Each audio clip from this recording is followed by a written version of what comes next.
Kasdienės smulkmenos. Morta, tu rūpiniesi ir sielojasi daugelį dalykų. O reikia vieno. Marija išsirinko gerą dalyką. Evangelija 10 skyrius, nuo 41 iki 42 eilutės. Jėzus perėjo su savo mokiniais per žemę ir atvyko į kaimą. Moteris vardu Morta draugiškai jį priėmė. Ji turėjo sesę vardu Marija. Marija atsisėdo prieš viešpaties kojų ir klausėsi jo žodžių. Tačiau Morta buvo labai užsiėmusi jo besirūpindami. Ji atėjo ir pasakė: Viešpatie, tau nerūpi, kad sesuo palieka mane patarnauti. Sakyk, kad ji man padėtų. Viešpats atsakė: Morta, Morta, tu rūpiniesi ir siesi daugelio dalykų, o reikia tik vieno. Marija išsirinko geriausiąją dalį, kuris nebus išimta. Daugelis Biblijos skaitytojų mano, kad čia kalbama apie vertingumą.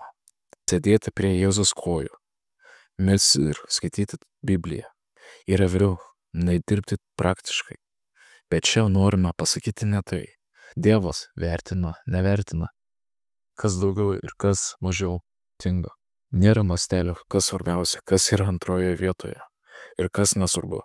Jam nesvarbu, kad būtų teisingas santykis. Tai tarsi ratas turintis daug stiprinų, kuris stipina svarbiausias, ką galim atsisakyti.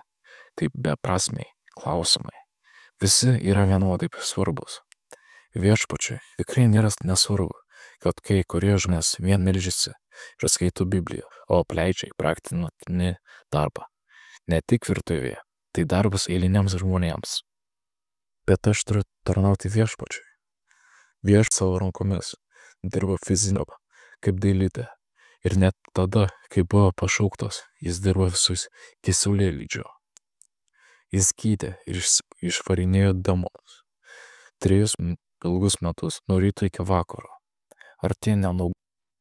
Viešpats labai atleidė, kaip vykdome savo pareigas ir atliekame darbą, jei akimi jis paėmė mus tarp, jei esame blogos nuotaikos ir dirbame nenoriai.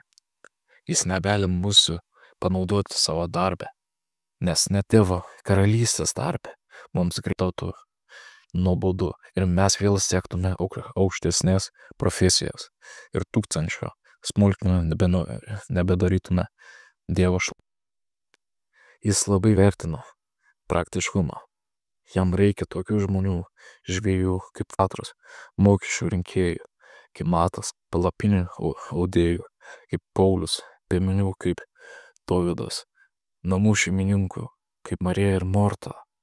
Tačiau visame darbe neturime pamiršti kasdien truputėlį pasidėti prie Jėzus kojų ir pasiklausyti jo žodžių. Jis turi mums gerus žodžius. Ačiū Jėzau, tu esi nuostabus, praktiškas ir atsidavęs. Tu mums tarnavai, nesiskųsdamas ir mes norime tau tarnauti ir pašlovinti tave kasdieniame darbe. Mes darome tavo garbei. Amen.